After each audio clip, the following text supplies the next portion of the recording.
Ketika fasa kelima Perintah Kawalan Pergerakan Bersyarat PKPB sedang dilaksanakan di hampir semua kawasan seluruh negara, situasi berbeza di sekitar Chowkit Ibu Negara.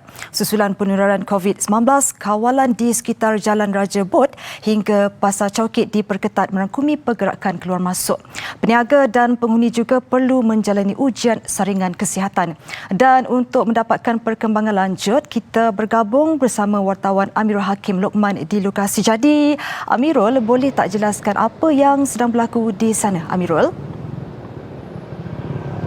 Ya, Katie, di belakang saya ini adalah jalan utama kawasan Chowkit, Kuala Lumpur, Ibu Negara, dan dapat anda lihat di sebelah sini.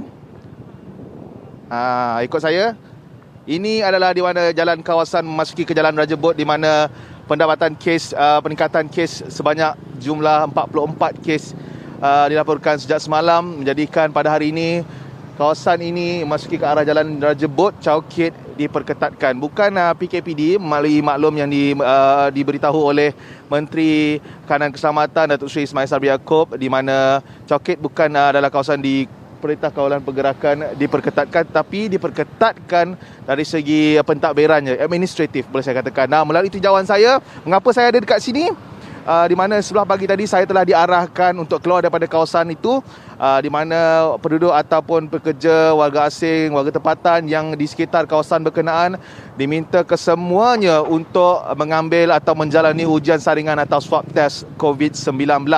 Saya diarahkan untuk berada di sini kerana bagi mengelak risiko jangkitan, dan media juga dapat saya lihatkan berada di kawasan luar sekitar jalan-jalan utama ini juga. Dan daripada makluman yang saya diberitahu oleh pegawai atau doktor yang bertugas di bahagian dalam, di mana barisan untuk mengambil ujian saringan COVID-19 tadi, doktor berkenaan memaklumkan bahawa barisan begitu panjang sekali bermula pada jam 8 pagi tadi. Dan ketika ini dapat saya maklumkan, sebelum saya keluar ke sini, barisan telah semakin pendek dan melihatkan begitu ramai sekali mereka yang diarahkan untuk menjalani ujian saringan swab test. Dan daripada malam tadi saya dimaklumkan ada beberapa gambar yang tular di media sosial, di mana askar seperti Angkatan Tentera Malaysia, Polis Diraja Malaysia, Angkatan Pertahanan Awam Malaysia APM juga, dan juga Jabatan Sukarelawan Malaysia Rela telah ditempatkan di berada di sini untuk memantau dan mengawal pergerakan penduduk-penduduk di sekitar di kawasan ini.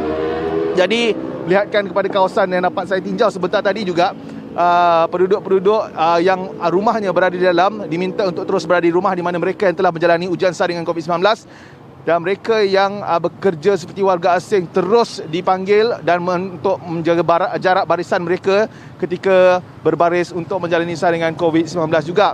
Dan melihatkan pada keadaan ini, saya belum lagi mendapat kebenaran untuk masuki ke dalam kawasan ini. Sudah tentu bagi mengelakkan risiko jangkitan COVID-19 akibat peningkatan kes di kawasan ini. Dan inilah dia di mana keadaan semasa di sekitar jalan berhadapan dengan hotel dan juga stesen minyak Shell di sebelah ini. Kawasan keluar masuk dikawal dengan Angkatan Tentera Malaysia dan juga Polis Diraja Malaysia PDRM. Dan saya rasa ini akan berterusan sehingga di mana kesemua penduduk di kawasan ataupun di dalam sekitar Jalan Raja Bot ini akan menjalani ujian saringan COVID-19. Jadi kepada anda yang mungkin tinggal di sekitar kawasan Jalan Raja Bot ini, jika anda melihat TV3 sekarang ini, anda perlulah menjalani saringan COVID-19, di mana berlakunya peningkatan kes COVID ini bagi menghindari diri anda daripada berjangkit wabak penyakit ini. Saya rasa itu saja daripada saya, langsung dari Chowkit, Kuala Lumpur, Ibu Negara. Kembali bersama Siti Khadijah di Sebetas, silakan. Amirul, terima kasih atas peringatan itu. Selamat menjalankan tugas di sana.